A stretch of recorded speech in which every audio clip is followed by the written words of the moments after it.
Okay, on Friday's lesson, we discussed indirect object pronouns. Indirect object pronouns answer the questions to whom or for whom. Say, for example, we have a sentence like this.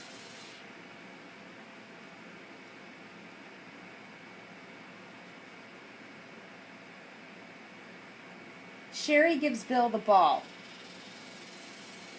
So who receives the ball? It's Bill.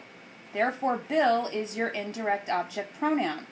Now, in order to avoid repetition, you're not going to constantly say Bill, Bill, Bill. What will you say instead? You'll say him. So we can replace this with him, and then it'll read Sherry gives him the ball. Him is your indirect object pronoun. So in English, your indirect object pronouns are as follows. We have me, you, him or her, we have us, and we have them, and all of you. Notice how the indirect object, the pronoun, goes after the verb.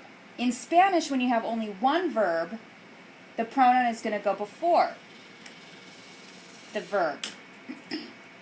So this is what it will look like in Spanish. Sherry le da la bola. You can leave it at that. If we're already talking about Bill, if we're not talking about him or we're just introducing him, then you can put Bill. This is in parentheses so that you know that you don't have to include it.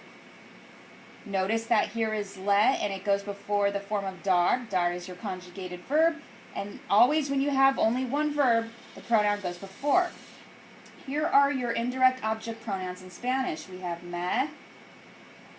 Because we're dealing with this you here, which is familiar, and let me put that in green so that you remember that. So we have the familiar you.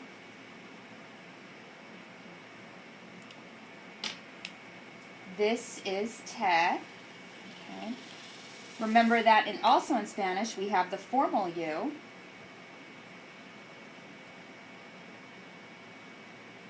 Because obviously in English we only have you, it's not formal. And this him, her, or you formal is le. For us it's nos, and then for them or all of you it's les. And so that was our lesson on Friday.